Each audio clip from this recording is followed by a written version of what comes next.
Willie D Live. It's Willie D, y'all, back with another episode of information and instructions to help you navigate through this wild, crazy, beautiful world. In the studio, State Representative Jolanda Jones. Hey. Hey, how you what's doing, up? Queen? How you doing? I am great. I'm glad to be here. And you know what? And I'm absolutely honored to have you here. Me and you have spoken many, many, many times, but I've never asked you this question. How does a woman with model looks become a politician? You get talked into it. You got talked into it. I got talked into it. By literally. So the first time I ever got talked into running for office, I was at the University of Houston, and there was a ticket, and they asked me to run for an at-large senator at the University of Houston, and I ran. It never occurred to me that I would ever be elected. I didn't even understand being elected in college, how that might translate into being elected outside of college. I never knew I could be elected. I knew I was supposed to vote. So as soon as I was old enough to vote, I voted. And then, I don't know if you remember this, so part of my day job is that I'm a lawyer. I'm going into my 30th year as a lawyer. Part of my areas of that I practice is criminal defense.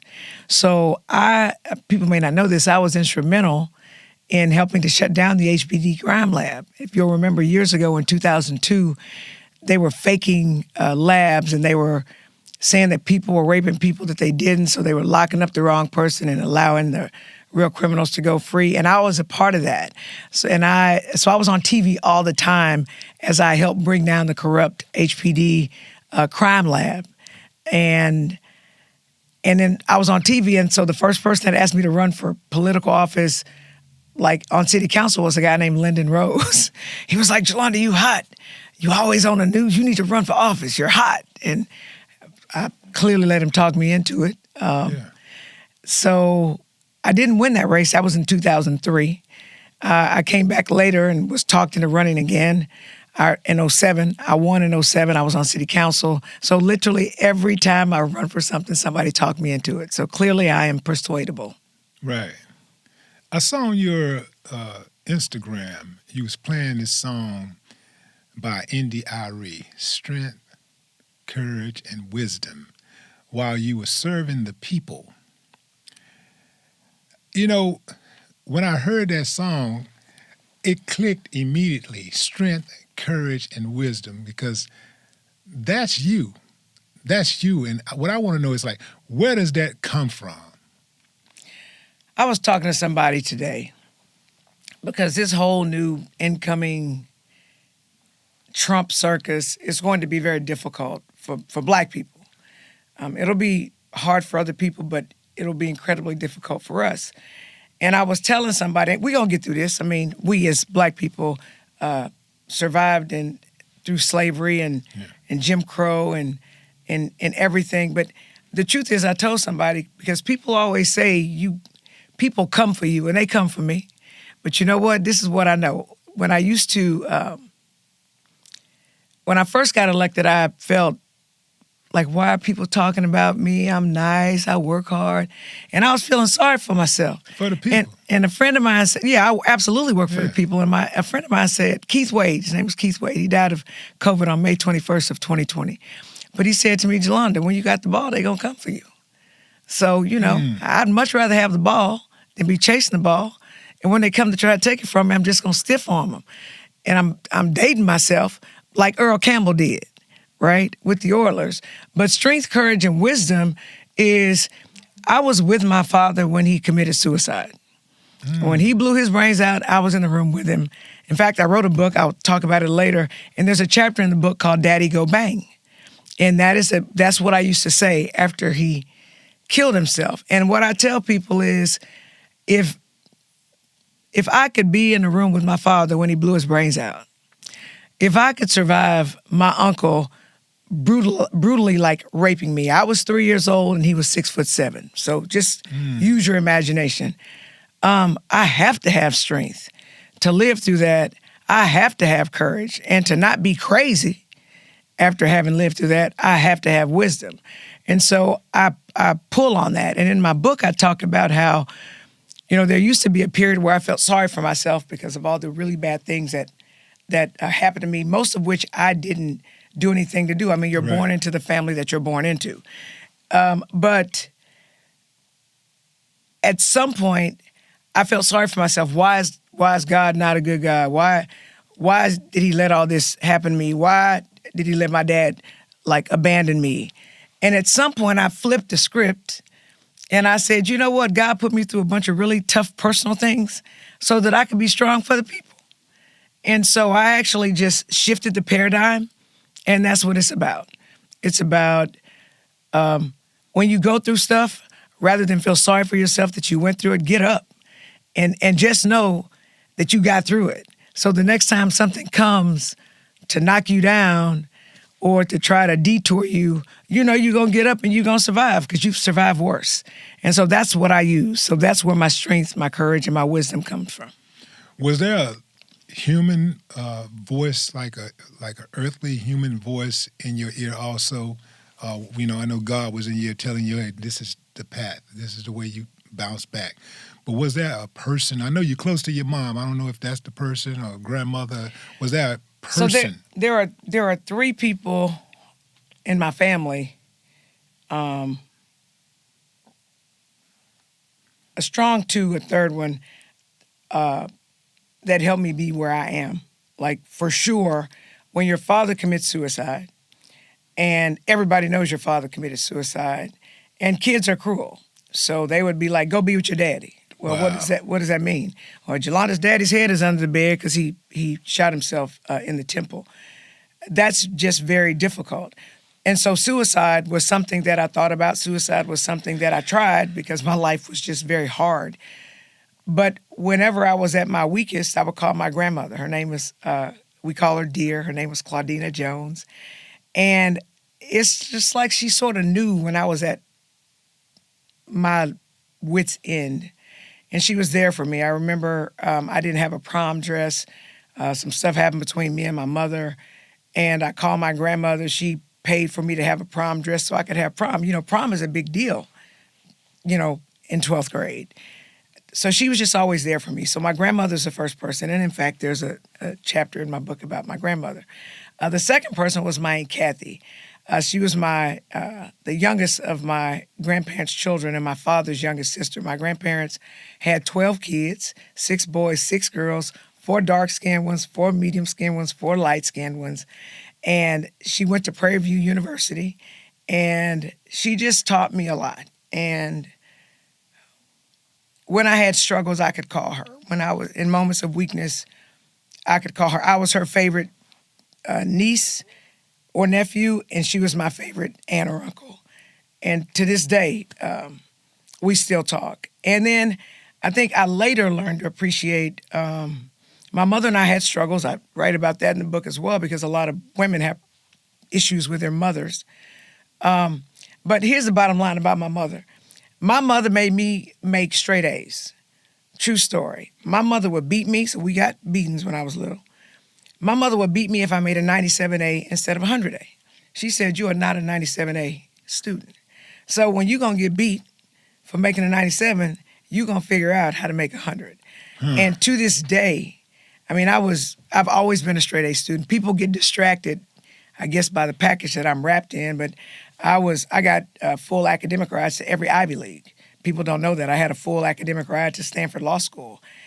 When I was in high school, I won the Houston and Vicinity Scholar Athlete. I won the NCAA Top 6 Award, which is where they pick the top 6 student athletes. So I've always been a really good student.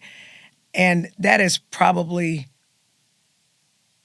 served me so well in my analytical thinking and my critical thinking, how to read, how to take notes, how to study, how to just prepare more than other people, because you have to prepare more than other people when you get 100 A's. So my mother gave that to me. And my mother always told me when I was younger, Jolanda, some people are going to treat you worse because they think they're better than you because you're black. So you're going to have to be 4 times as smart.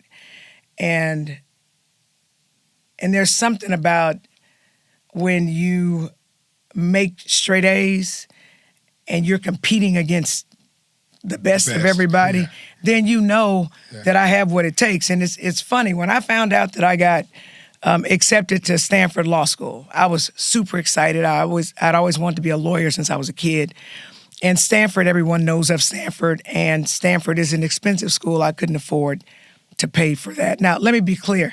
I won an NCAA postgraduate scholarship that paid for my law school because I was a straight A student. I was an academic All-American, multiple-year academic All-American. But when I found out that I had a full ride to Stanford Law School, I was excited. The first person that I ran into after I found out was one of my teammates. I won't call his name, but he did not have melanin.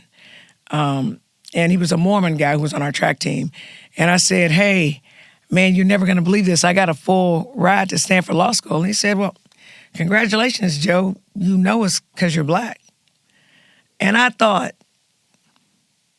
that's exactly what my mother told me. Some people think that I'm going to get whatever it is I get because I'm black. No, the truth is every class we took together, I made a high grade than you.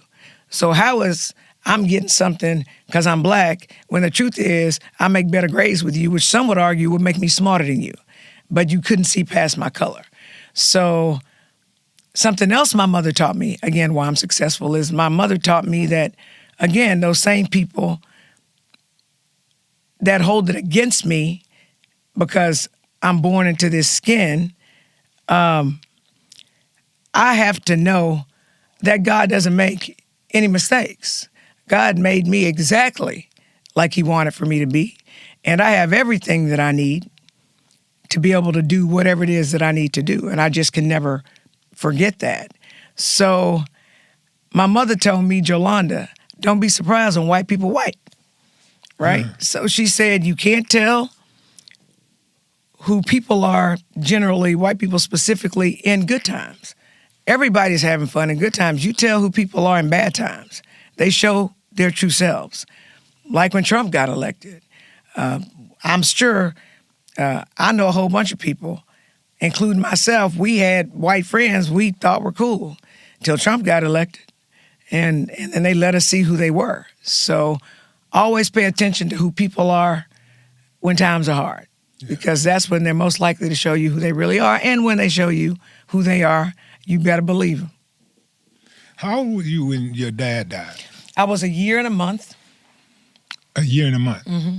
But you don't have recollection of that. I don't now, because I think God is a good God. Mm-hmm. But I did then, and I used to talk about it. But I think that you had recollection at 1 year and 1 month. I was a pretty bright kid. If you talk to my mother, she'll go tell you I believe Jolanda remembered birth. Yeah. Huh. So there's a chapter in my book called Daddy Go Bang, because that's what I used to say after he killed himself. I know you had, you got that fight spirit in you. So I know when they was talking about your dad, I know you was whooping some ass. I know you didn't just take that line down. You know what's interesting? I haven't always been this strong person. No, seriously, I was insecure. I was born in 1965. So I was born at a time where it wasn't good to be black and dark skinned. So what's really interesting is I used to be outside all the time playing, beating the boys in basketball, football, whatever it is. And so I was outside a lot, and the sun was always on me, so I was dark. It wasn't until I got older and I really wasn't in the sun that I realized, okay, Jolanda, you're not super dark like you were when you were younger. But when I was younger, they used to call me Little Black African. And I have extremely little black African, and it was very hurtful. They used to call me cuckabug head because I had very coarse hair. So I was just a person that they teased. And so although I would not let them see me cry in front of them, because I didn't want for them to see that I was weak, in my mind, weak, when I got home, I cried a lot. Like I cried to my Aunt Kathy, I cried to my grandmother, I literally couldn't find a prom date. I was extreme. So people see me now and they're like, oh, you're so pretty or whatever. I was extremely awkward. I had the worst acne ever. I had white heads. I had black heads. I picked in my face. It's amazing that I don't have pock marks in my face. Probably because my skin is very oily and it helped it to heal. So no, I didn't. People didn't want to go out with me. And so it's really funny to me that everybody says I'm really pretty now. Because I was always really awkward when I was younger. Super skinny, totally a nerd, because I was trying to come out of poverty. And my mother told me, I can't afford to pay for you to go to college, but your brain can. And so I was focusing on just like making straight A's. So even though I won a whole bunch of national championships, I probably should have brought my state awards. I was the first person to win the state track and field team championship as an individual. In 1984, I won the high jump. I broke the Texas state record. So I jumped 6'1.5". What do they call heptathlete? That's not until college. They don't have the multi events in high school in Texas. They have them some other places. So, but let me get back to high school, and I'll tell you how I ended up being a heptathlete.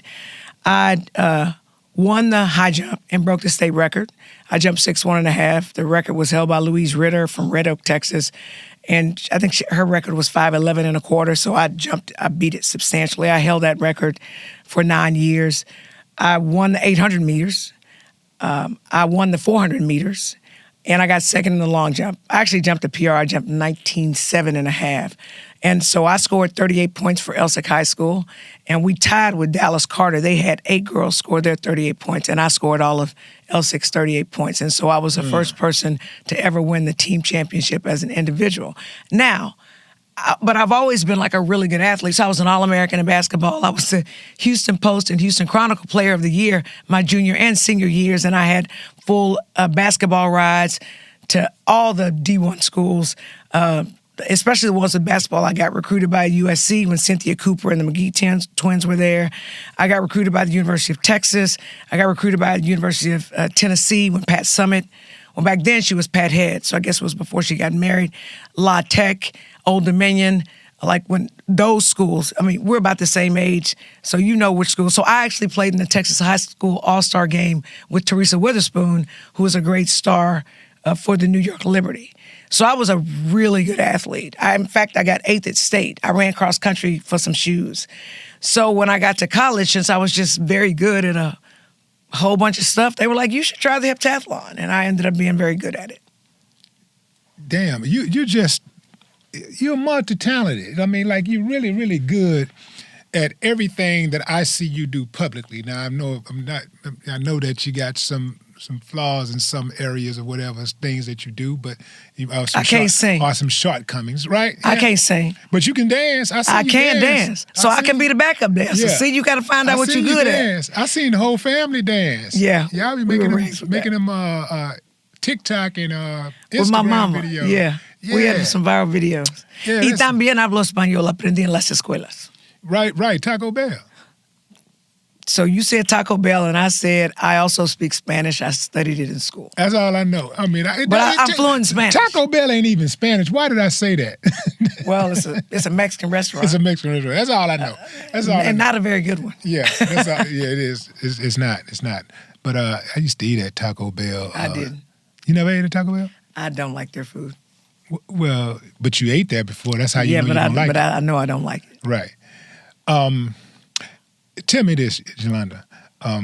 What moment in time that completely reshaped the way that you view justice, and how do you use that? How does that affect the way that you legislate today? So all my uncles told me that they got locked up because they had sellout court-appointed lawyers, and the things they got locked up for, they didn't do. And so I knew I wanted to be a lawyer, and I knew I wanted to be a criminal defense lawyer because I didn't think that you should get locked up because you're poor.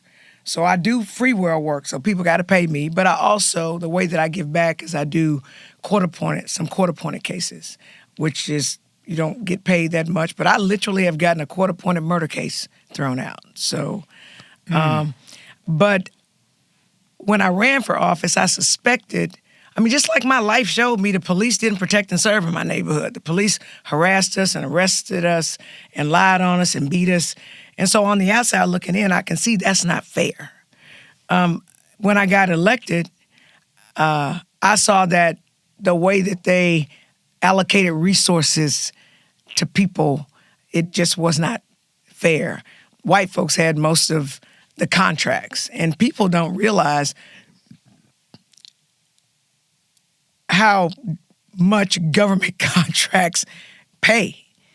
And when I became a lawyer, I saw the same thing a white kid would do, where he would get probation or they'd give him a warning. They'd put a black kid under the jail and give him a record forever. And so I just said, I got to try to stand in the gap for some of these situations. And so I always fight for the least, the last, the lost. Always. Because people that have resources, they're going to be able to afford a lawyer or have access to power. And so I feel the best about what I do when I'm helping people who but for me wouldn't survive. And I'm almost certain I got that from my grandmother. My grandmother used to be a member of a group called Women for Justice. She was an elder at Shape Community Center. Shout out to Lloyd. And yes, Lloyd. yes, and she also watched. Lloyd was friends with my father. And my grandmother used to watch Lloyd, but she was an elder. And she would go to jail. So it's really funny now. My grandmother would go to jail 2 or 3 times a week with Women for Justice to bring the women who were incarcerated paper to write to their families, envelopes, socks, and give them commissary, money for commissary, because some people don't have their family to help them when they're locked up. And so we used to laugh and say, oh, my grandma, I'm going to jail, but we knew she was going to come out. So it's really interesting that I minister sort of the same way as a lawyer that my grandmother did. So my grandmother taught me that I have to fight for the little guy, and so did my mother. My mother was around when Shape Center was founded, which it was Sudan Art before it was Shape Community Center. And so my mother was an activist. My grandmother was an activist. My mother was an activist at Texas Southern. So I was raised with Esther King.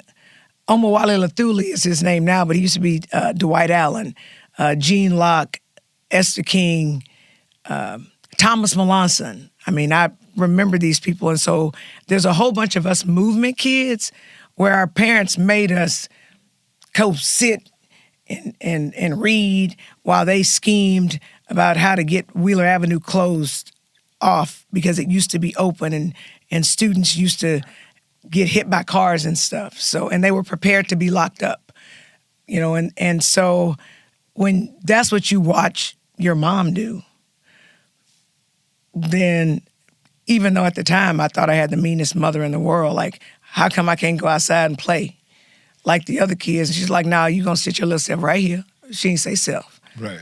You gonna sit your little self right here and you gonna do this. Because you're a child and I'm an adult. And there's some things in life more important than playing.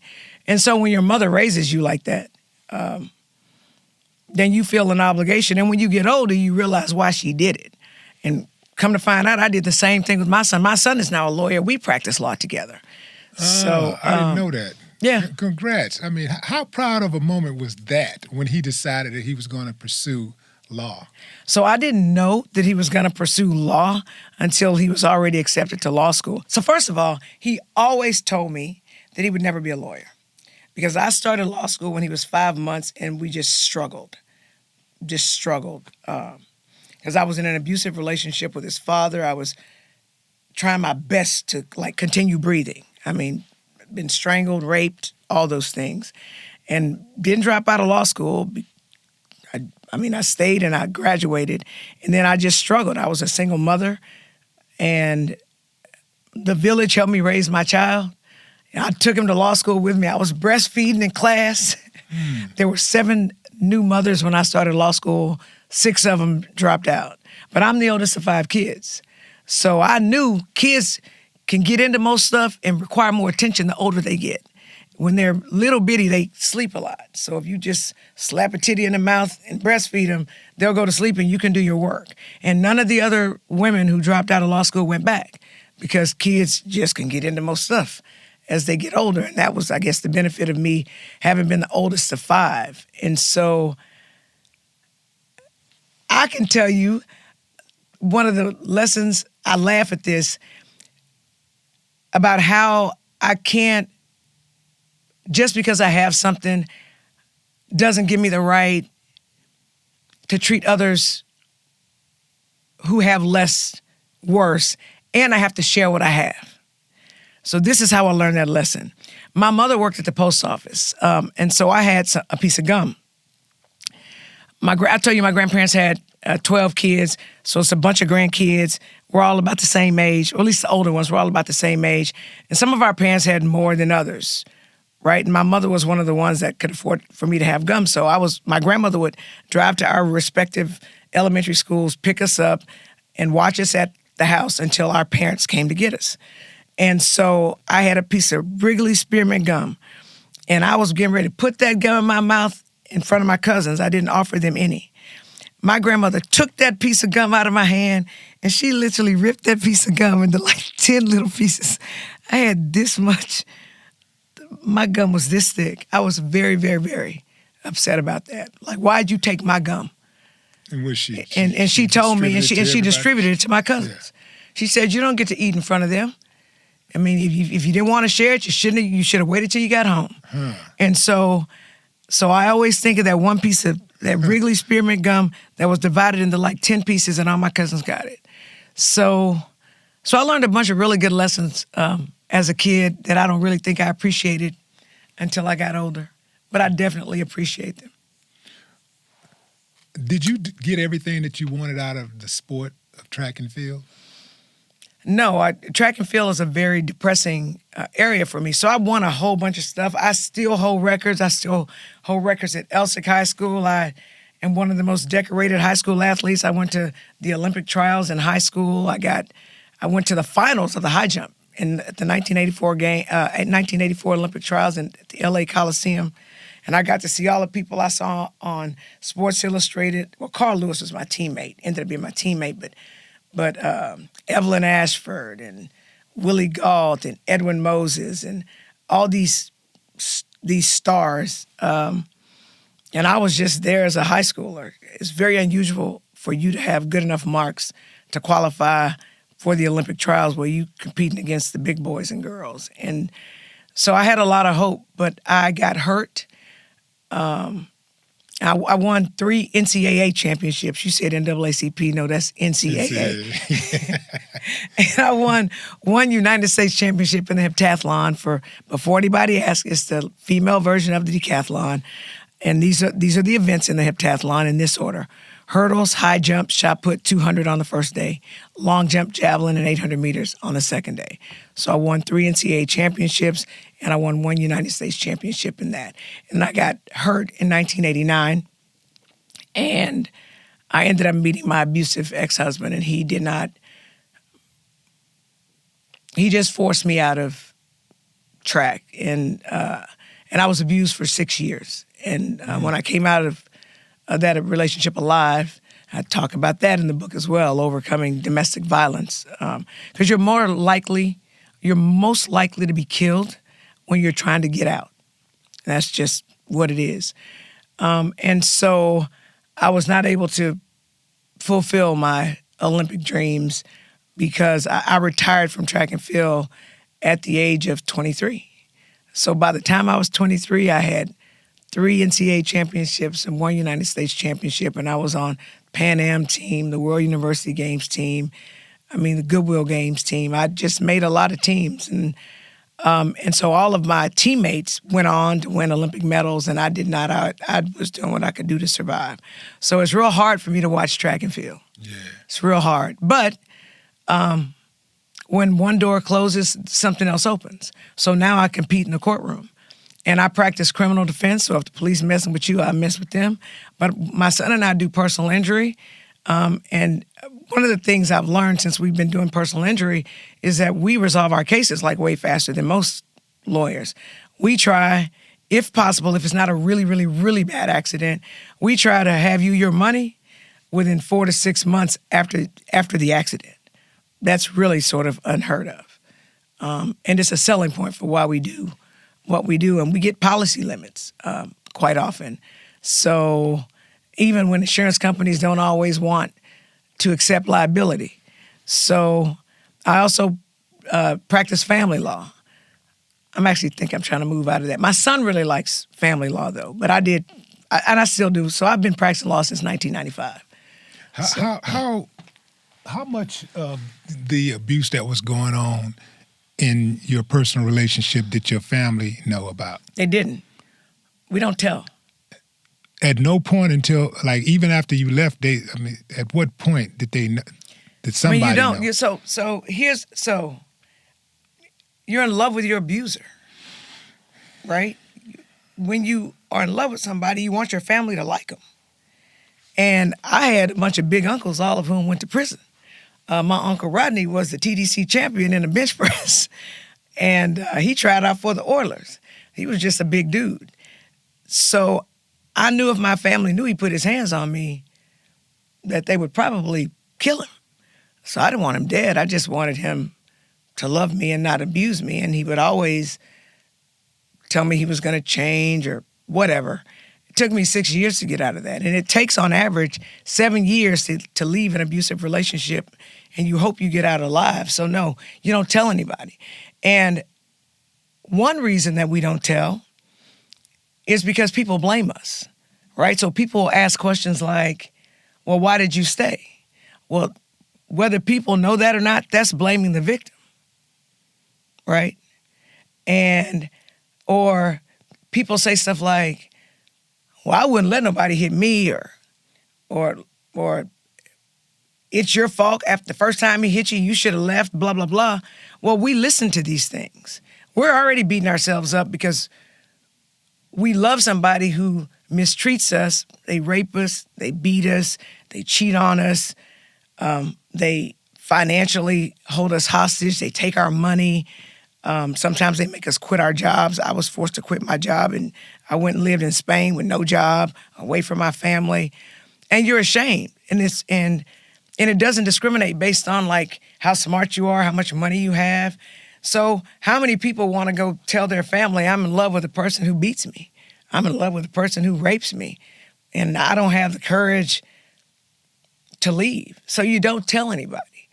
And you are eternally hopeful that one day they'll love you enough that they'll treat you well. And I remember one time, I was in law school, so it's actually remarkable that I was able to do as well as I did in law school, considering I was in an abusive relationship and had a young child, and I was a single mom, even though he was there at times. But I remember one day I came home from law school and I was studying. They give you so much homework in law school, and my son was one time he jumped on me, and I thought he was going to kill me. I was able to call 911, and the police came and arrested him. My mother ended up calling me later that evening, and people liked him. He was 7'1". He got drafted by the Sixers. He didn't end up playing with the Sixers, but he ended up going overseas. So he and Carl Herrera, Stanley, what's Stanley's name? He played for LSU.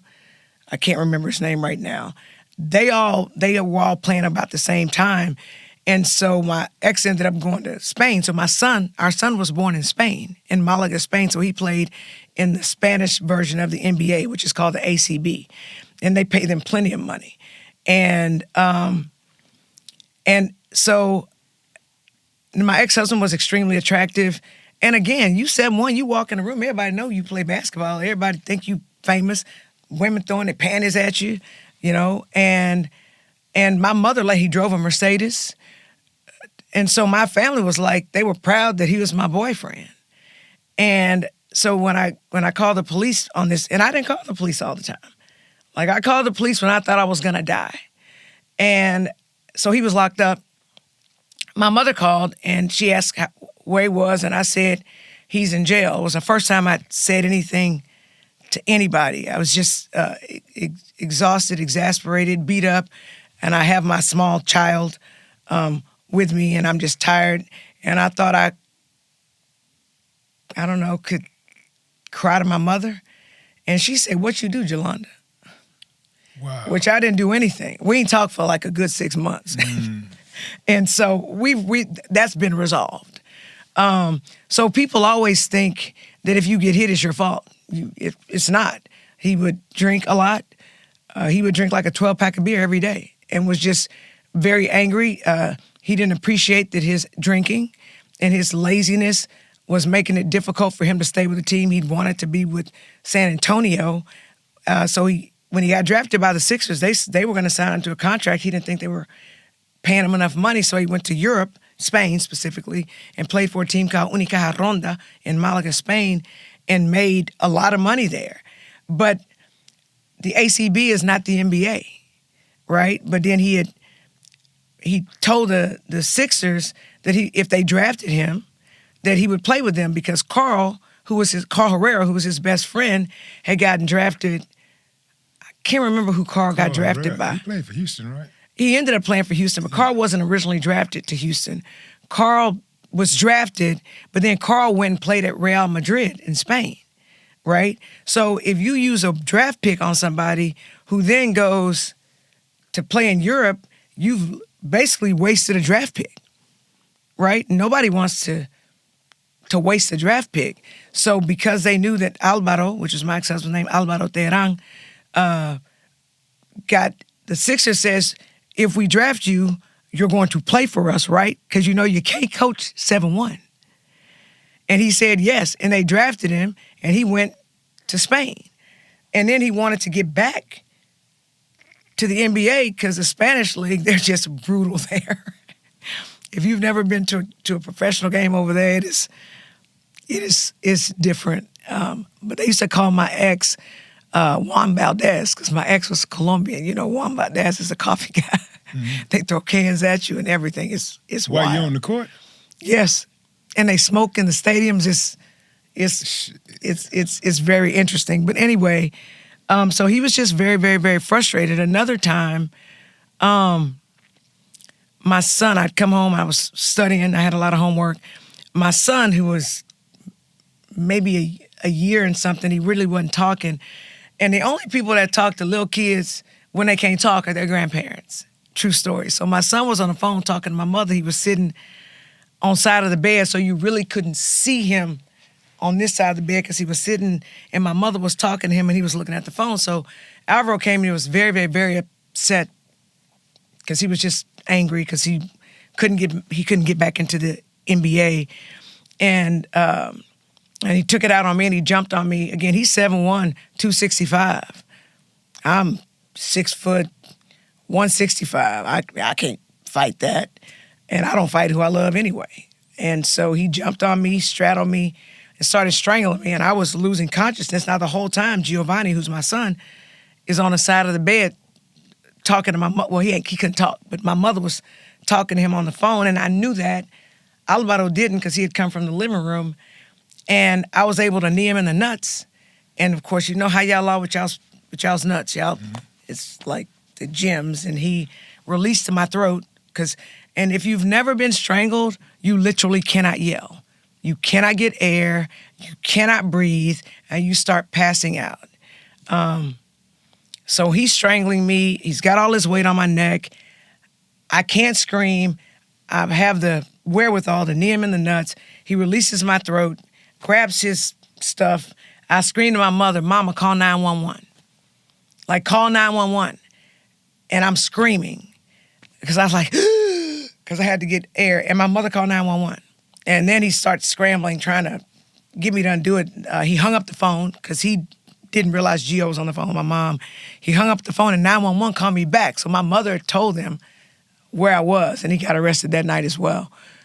So back to what you asked me at the beginning, like you're strong and smart and wise. I was not always like this. How did you get out? Well, when I was stuck in Spain, pregnant, in an abusive relationship where he had banished me to another room and took a 15-year-old mistress, and I was forbidden from going to his basketball game. And I loved supporting him in basketball because he had stopped me from my sports dream. So I stopped running track. Because I was a really good basketball player when I was in Spain, they tried to get me to play for the Spanish women's team, and they were going to pay me $90,000 a year. That was a lot of money in 1991. But he didn't want me to play, and I was in love with him, and he told me I should be a dutiful wife. So I did that, and then anyway, I'm pregnant. He banishes me, and I was stuck in a foreign country with no money, alone, depressed. I attempted suicide, and then I thought better of it because my father committed suicide, and I did not want to do to my son what my father did to me. And I was pregnant, and I was concerned that if I kill myself, that I would kill my son because I was very far along. So I was like, I mean, my son, I delivered my son there, so I was like maybe 8 or 9 months.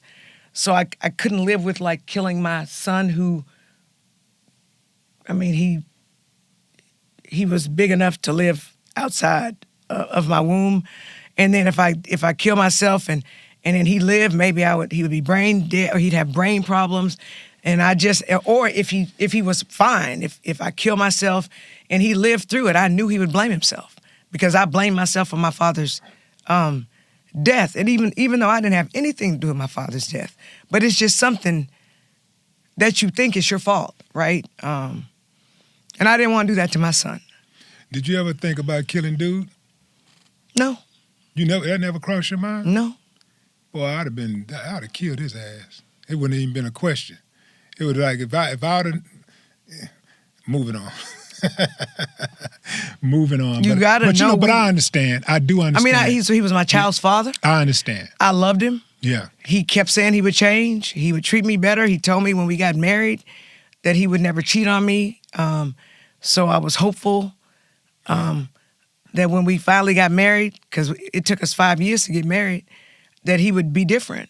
And so I hoped and wished and prayed, and I wanted him to marry me. And we finally got married, and he jumped on me on November 8th of 1995. On November 8th of 1995, and I called the police, and that was my day of freedom. And he fled the country because he had a number of prior domestic violence cases against me. And the judge in Fort Bend said, if you come back here, I'm going to lock you up for 6 months. If you think about it, getting locked up for 6 months is not even a long time. But he fled the country, and he never came back to the U.S. So where is he now? Dead. How did he die? He died, well, I told you he drank a 12-pack a day. And I used to tell him when we were younger, babe, please don't drink. It's bad for you. But he didn't listen. And so he ended up needing a kidney, a liver. Alcohol destroys your liver.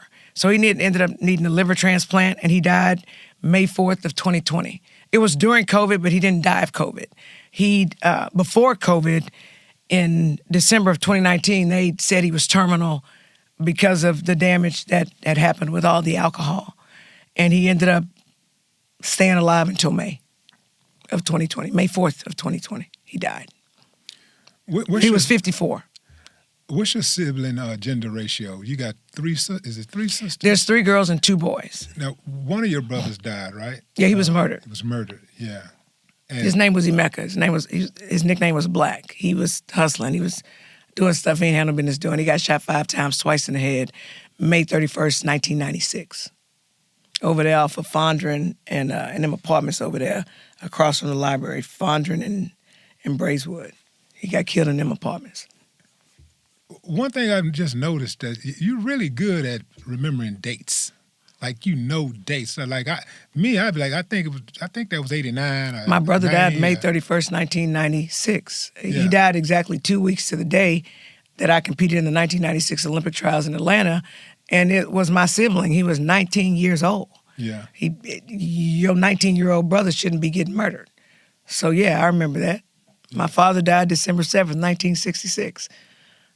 Yeah, I don't know why, but I remember. But you remember dates outside of just dates that people died. I remember you was saying something about, what was that other date you threw out there? You was talking about what's the guy name that you was on? I think you was talking about one of your teammates, and you mentioned the date. My mother says she believes I remember coming out of her stuff. Yeah. So I don't know why. I don't know why I remember, I just do. Yeah. So the uncle that violated you, how old were you? Did you ever reveal that to the family?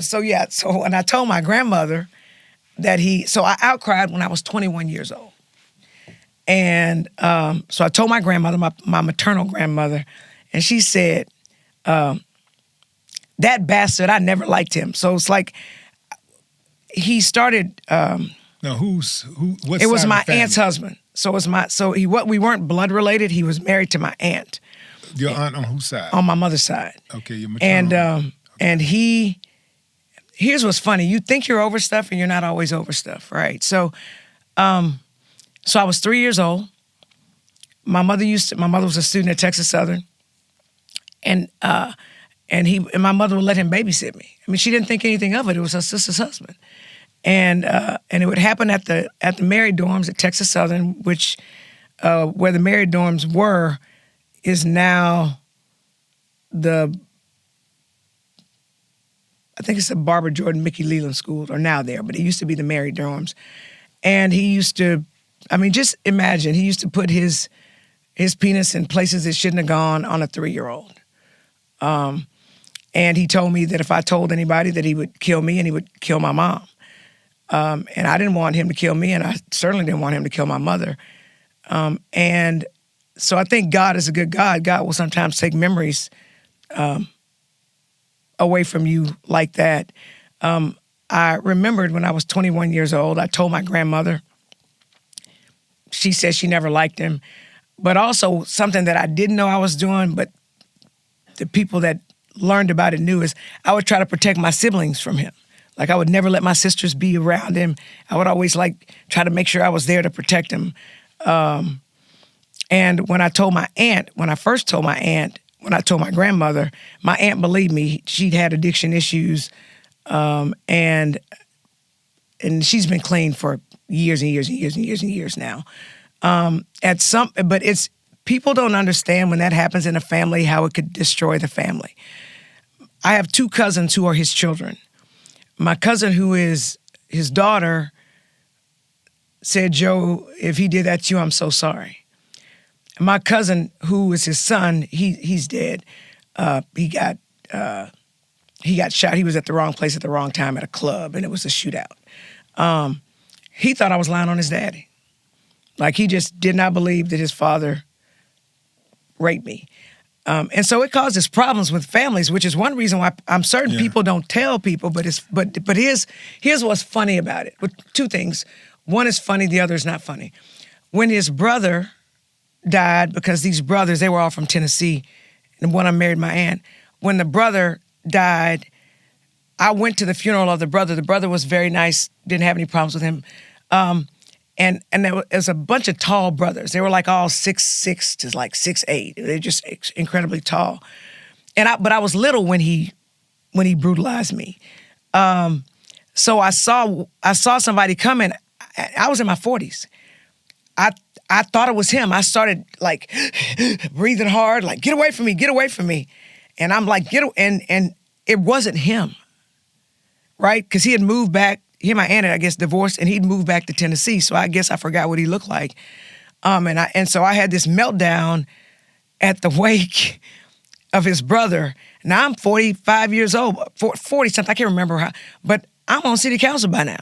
I appear strong. I thought I was strong. I thought I was over it because it happened when I was little, and it took me back to my childhood that quick. Right? And finally was like, no, this ain't him. This ain't him. This not Sam. This not Sam.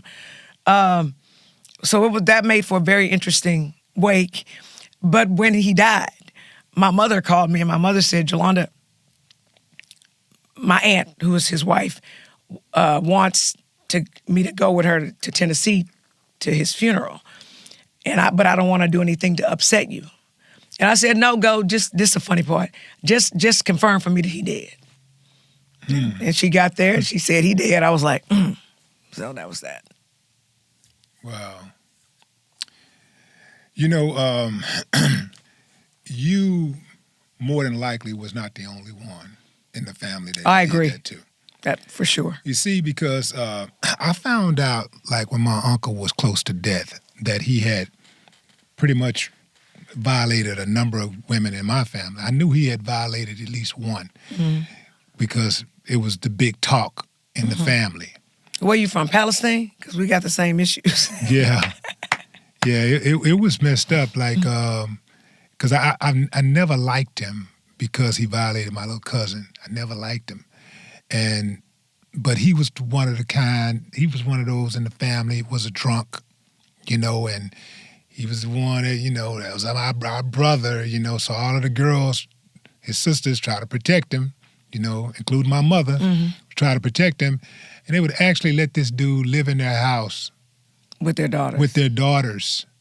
And the way they protect their daughters is make sure that they're never in the house with them alone. Like, why would you let the wolf into the hen house?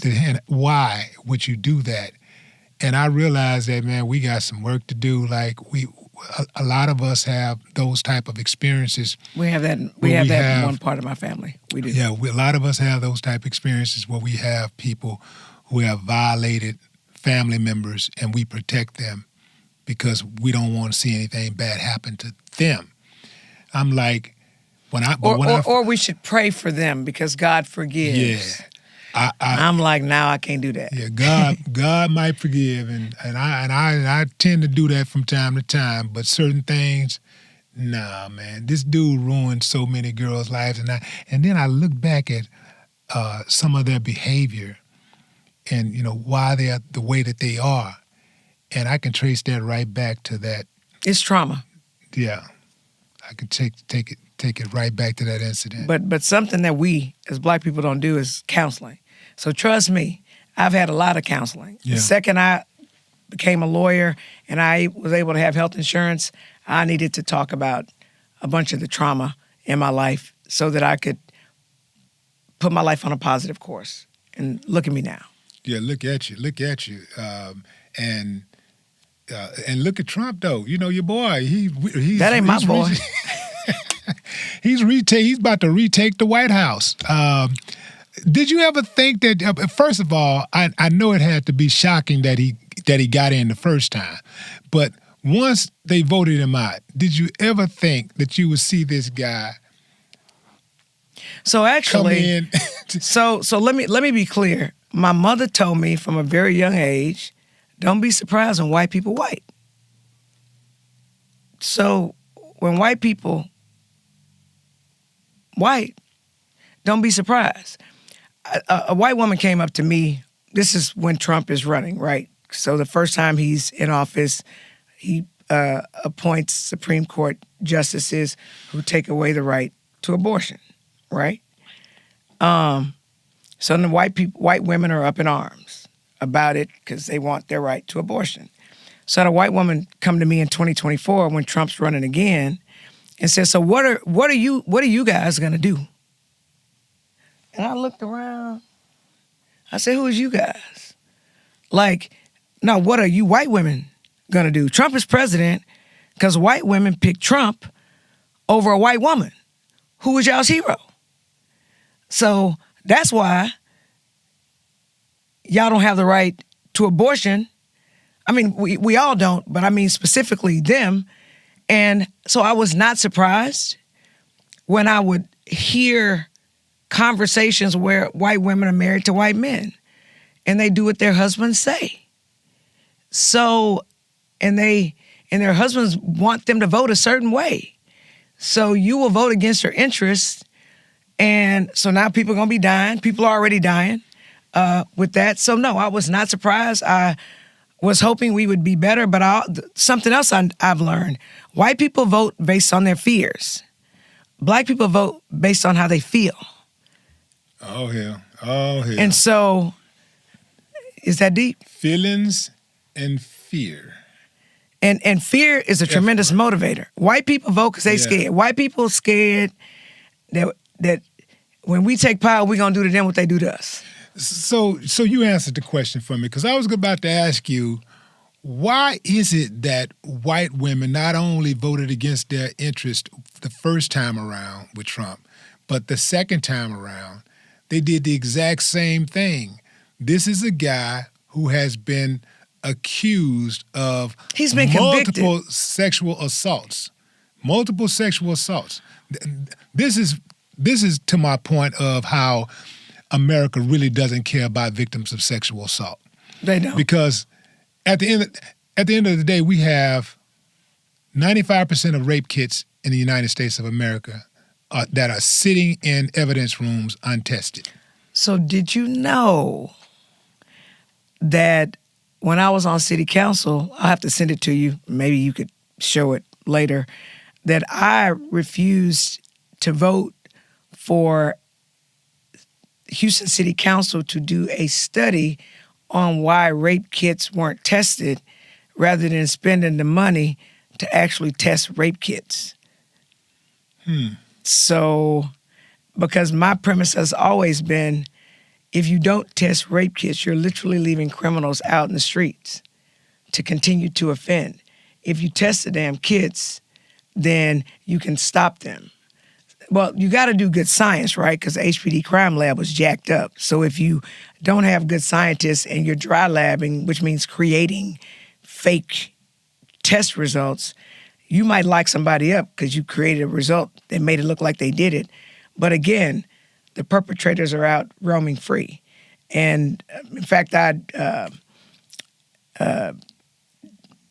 was on a special investigative report where I talked about all these people, all these men that went out and murdered and raped after there was already a rape kit where they had raped somebody and HPD just didn't test them. Why do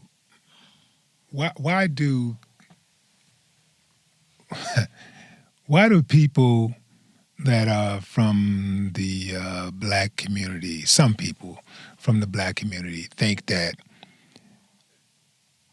being a politician is a free service? Like, they don't believe in fundraisers, like giving money for so let me vent about this just a little bit. So people think we make money, right? The Texas legislature, I believe, was created for rich white landowning men to run Texas. So we make $7,200 a year. That is what a state representative makes. And that's divided up over 12 months. And I believe that's so that we can have health insurance because it goes towards our health insurance. So for 6 months, so the session starts January 14th, I invite you all to come down and see how the Texas government works because, trust me, we affect you. All the laws that you get arrested for, we pass them, right? I mean, all the child support you got to pay, we pass that. Like, all the tickets you got to pay, we pass that. How long you locked up in prison, we pass that. Whether you get Medicaid in the state of Texas, we pass that. Whether CPS come to your house, we over that agency, we pass them rules. I mean, whether you elder abusing people, we pass those rules. Y'all really need to know what your state reps do. But back to, no, we don't work. Like, we work. And I make $7,200 a year. I have to work. I have to have a job. People are like, you stop practicing law? No, I have bills to pay. And I gotta make enough when I'm not in session to support me when I'm in session. Because I can't work. I can't be in court in Houston and be in Austin. I can't be in two places at one time. And so you tend to have a whole bunch of rich people in the legislature because who can afford to be in Austin for 6 months? Right? It's not where you live. I live in Houston. I still got my mortgage to pay. Actually, that's not true. My house is paid off. But when I had a mortgage, I still got to pay for my car. I still got to pay my light bill, even though I'm in Austin. I still have bills to pay. And it costs money to win. So you want to know why people who look like us aren't elected? Because our communities don't support us. We don't understand when people say, give me a yard sign. Them yard signs cost $5. So if I buy 2,500, if I buy 250 yard signs, do the math. When I'm on 102, 102 knows that black older people listen to it and they charge accordingly, right? So when I'm on 102, I could be paying $500 for 30 seconds. And what's the likelihood if I have one radio ad that you're going to hear it, that you're going to happen to be in the car and you're going to happen to listen to 102? So it costs money. Election day, 2022, I literally spent $47,000 on election day. I had to pay people at the polls. People don't work at the polls for free, so when you going to go vote and people saying, hey, vote for this person, that costs money, right? And if I have people at the polls, I can't have them at the polls all day without feeding them. So I got to go buy however many people I got at the polls. I got to go to Popeyes or wherever I'm going, and I got to feed them, right? I got to go buy water so they can have something to drink. It's very expensive. Yeah, it's very expensive. And it's just very expensive. People are like, Jolanda, why don't I hear you on the radio? Because it costs money to be on the radio. You going to give me some money to get on the radio? They pay me $7,200 a year. I'm not independently wealthy, right? I'm from 3rd Ward, Houston, Texas. I'm from the corner of Scott and McGowan. So, and then we don't vote, right? Because we vote how we feel. We mad at somebody. And here's something else that I don't understand about a lot of people. Whether you like Biden or whether you like Trump, one of them was going to get elected. Either Trump was going to get elected or Harris, because once they got Biden to leave. So staying out of it, it doesn't make any sense. A lot of people know that local politics is where a lot of the action is. They know that you can get a lot of things done with your local politicians. I prefer to refer to myself as a public servant because there's some bad connotations to politicians. Okay. So you can get a lot done with your public servants, your local There are some politicians, though. Your local public servants, you can get a lot more done. Hey, you might run into your local public servant at the grocery store, which I've run into a few of you guys in the grocery stores before. By the same token, they say, well, it's not that important to vote for the president because, the president doesn't affect my everyday life. What are your thoughts on that? I mean, what they vote on in Congress may translate into money trickling down to your localities, but the money doesn't go directly to you as a person who lives in Houston. The money's going to go to the state, or the money's going to go to the county, or the money's going to go to the city. And they determine and how then it's the city decides how it's allocated. And when you speak of grocery stores, I literally was at HEB by my house on McGregor 2 days ago, and one of my constituents ran into me when I was buying chicken in the chicken section and was mad that he had reached out to certain other elected officials and they didn't call him back, but that text dot was there messing up stuff on 288, which is by my house, and that it caused foundation problems at his house. And he's contacted tech stocks to try to see if he can get something to help put his house back to what it was before they start tearing up the streets and concrete and stuff. From a conversation in a grocery store, I mean, I wasn't expecting to have a state rep discussion, which, by the way, is work. When it's after business hours, it's 7 o'clock at night, I'm in the grocery store buying chicken so I can cook trying that to dip night. in, dip out. Right, trying to dip in, exactly. I'm having a 20-minute conversation with a constituent. So now I'm organizing a town hall for people that live along the corridor of 288 where TxDOT is tearing up streets and there's houses there, because it makes sense if they are tearing up concrete that it could be affecting the foundation in your house. So people think we ain't working, we working, okay? Mm-hmm. If I were not elected, I'm certain I would have said, hey, I don't want to hear your problems, right? Go call your elected official. But I am the elected official. So I work even when I don't want to work. I've literally had constituents come beat on my door at 10:30 at night because they had something they thought was an emergency and they thought I could help them with it. So, no, we work. And when on a regular basis, people have loved ones in prison. They've moved them really far away. I try to get the people back close to their families because we don't want to cut off people who are incarcerated, who are gonna come out. So they have to have connectivity with their families. That's the best chance we have for them to come out and be productive than if you isolate them, take them away from their families, and they come out very angry. we, on a regular basis, people can't pay their lights, people can't pay their water, people have food insecurity. I mean, people want grocery stores in their neighborhoods. People don't have access to health care. People are homeless. I mean, we do stuff all the time. Senior citizens, we're always doing activities for senior citizens. I mean, we're having some struggles with my mother right now. She's a senior citizen, and we have to, they say your parents watch you when you little, and you watch them when you big.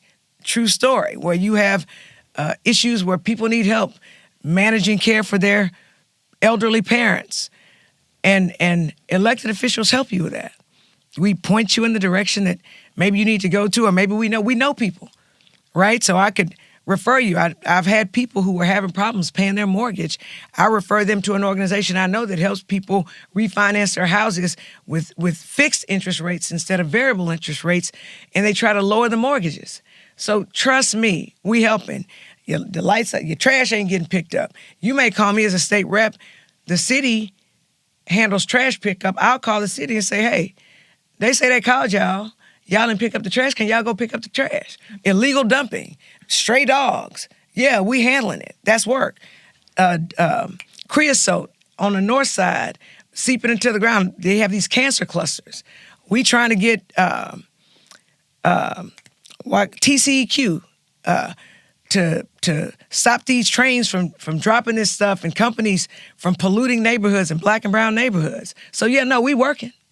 Trust me. I mean, there aren't enough hours in the day.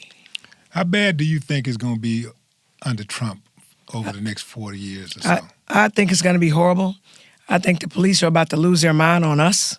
So the progress that we made where we could actually file charges against police officers and actually convict them, I think that we're not going to see that. I think that people with money are going to appeal to courts appointed by Trump that are going to side with rich people, right? For a perfect example of that, you see so many people who have been denied claims from health insurance because I think it's a racket. And I don't condone vigilante justice or violence, but people are frustrated and they understand why the guy shot the guy. Yeah, shout out to Luigi Maggione. Shout out to Luigi. So if and that's Italian. If he was black, I bet you they wouldn't be doing that. But that's a whole other conversation for another day. But Trump made a statement. He on the side of the really rich CEO. So you can already see, and he doesn't understand why people would like a criminal when he a criminal. So and he's a convicted criminal. Multiple times. You're messing with his money. You're messing with his money. So my point is, it's going to be bad, and I'm thankful that I've worked hard to get to a place where I have access to power, or I can call somebody. But people who don't have access to power like me, I just think life is going to be very, very, very, very hard. And I believe people believe their groceries are about to go down. They ain't. They believe gas is about to go down. It's not. But I also understand when you're struggling. Like my mother struggled. We would get evicted all the time. One time we didn't have water for 7 months. Back in the day, water was at the gas station for free. So you could go get a gallon jug, go to the gas station, put water in, go home, and sponge off. My aunt used to call it a whole bath.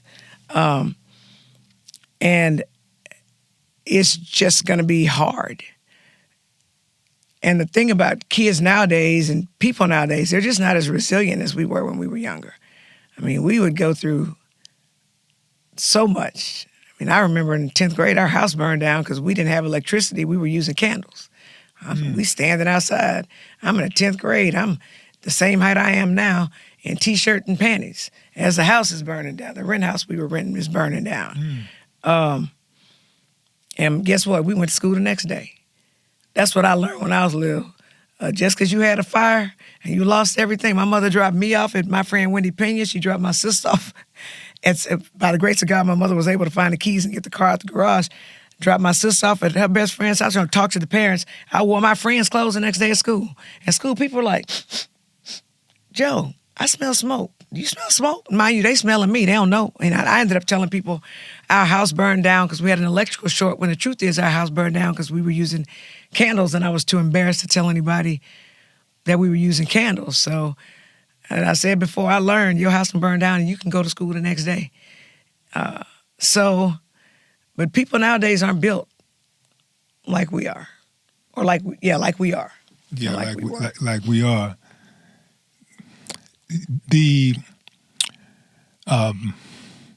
You've been in public service how many years now? I got elected the first time in 2007. I took office in 2008. However, when I ran in 2003 and I lost that city council race, Councilmember Ada Edwards appointed me to the LARA board, the Land Assemblies Development Authority board. Yeah. So I was on the LARA board starting in 2004. So I guess technically, like, elected government service started in 2004. But you got to remember, my mother was an activist. So when I was a kid, we would go to Shape Center and we would bag groceries because Deloitte knew back in the 60s how important it was to have access to fresh fruits and vegetables. So he had what was known as a food co-op. They would get us all to give $5 family, and they would go buy a whole bunch of groceries, fruits and vegetables from somewhere, I don't know where. And he'd bring them back to Shape Center on Live Oak. And then I would be there putting the like 2 beets in every bag, cabbage in every bag, whatever it was. Peaches, every week it was different. And so that's service. Yeah, you were on the school board at one point. Yes, too. I was. That was the a worst big year. mess, right? We had a whole bunch of anti-Black people on the board, and they literally sought to remove all Black leadership in HISD. Yeah. And I was fighting with everything I learned in Third Ward to try to stop that. And what did you learn about that experience that particular experience when it comes to serving and voting and stuff like that? Having to take a vote. Because I'm not talking about your constituents. I'm talking about you guys have to vote on certain policy. On everything. Y'all got to vote on policy, right? What did you learn about, like, the process of voting on policy? What was the biggest takeaway? I learned you have to pay attention. I learned that you need to go out to the people you represent to see how stuff is really affecting them, because a lot of times, by the time you're elected, you have reached a certain status, and so you may not be on the ground struggling like the people that you're voting on policy for. I learned that some people are not elected to help the people; they're elected to help themselves. And their friends. Yeah. I learned that there are a lot of people that are like anti-Black. Anti-Blackism is real. Anti-Blackism is real. Do you ever tend to think that some of these people have an attitude of anybody but Black, anybody but the Black person? Like, anybody can open this restaurant or this hotel, can live in this neighborhood but Blacks, like, not saying that they're going to stop it from happening, but it's the attitude. It's like that across the world, right? And it's interesting. We are the only immigrants that didn't come here to make life better, right? We were brought here. We also, for the most part, are the only immigrants. You can look at us from afar and know we Black. I mean, except for like maybe high yellow people, right? But then even then you can sort of tell because of just some features that are Black. So we stand out. But if you look at sort of everything, evil is always Black, good is always white. I mean, think about it. When we're kids, Santa Claus brings us toys and he white, right? If you're religious, you look up in churches and you see Jesus is white, right? He's our salvation, when really Jesus is Black, because I don't know no white people that were in Africa, right? And so it's like that. I lived in Spain, I told you. They treated Africans there horribly. I've been to Australia. I was on Survivor. I don't know if you remember that. Yes. And they treat the Aboriginals there, because those are the Black people in Australia, terribly. So and even look at Meghan Markle. She married into the royal family. She ain't the darkest Negro. But she found out she was a Negro when she married into that. So everywhere, it's like nobody wants to be us, although everybody, at least in America, gets their civil rights because of us. And everybody culturally appropriates from us. You see, all these women want to make babies with black men so they can have some little exotic looking kids, so they can have some dark skin. They want fuller lips, it's just a lot, people want to take our characteristics to make themselves better, but we're worse than them. So it's a difficult situation to be in, which is why I think it's important. No, not why I think, why I know it's important for me to be elected and for me to be, and people like me to be elected and be in these circles where people like us are not there. And I always worry about black folks who are content with being the only black person in the room. If I'm the only black person in the room, I'm trying to figure out how I can get some more of us in here. Right. Like, why ain't more of us in here? So everybody, that's your skin folk, ain't your kin folk. Absolutely. But you are kinfolk. You are skin folk and kinfolk. And I really do appreciate you coming on the show, Joe. I'm going to tell you something about you. This is my reverence for you. You are necessary. I like that. Thank you. You are necessary.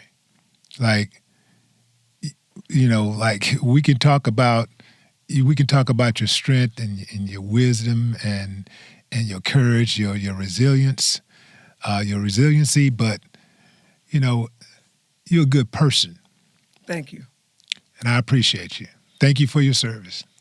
Thank you. I want to say one quick thing. Yeah, a lot of people will say that, oh, Jolanda, you're fighting. And I do a lot of good, and I don't fight. I do a lot of stuff y'all don't even know I did, because I don't take credit for it, because the credit is not what's important. But you best believe if some bad stuff about to happen to us, I'm standing in the gap. And if I have to be loud, then I'm going to be loud to stop it. And I'm going to try to bring the people in. And people are like, well, you always fighting. Well, are black people in a position where we ain't got to fight? No, we're not. In fact, we're going backwards. And I will remind people of this. As between Malcolm and Martin, I ain't Martin. I'm Malcolm, right? And I will also say this. You have to know who you are. And if you wash your clothes with a washing machine, which most people do, your clothes don't get clean without the agitator. So somebody got to be in there agitating. And say what you want to say about Martin before Malcolm became a thing. People didn't talk to Martin. They thought he was too radical.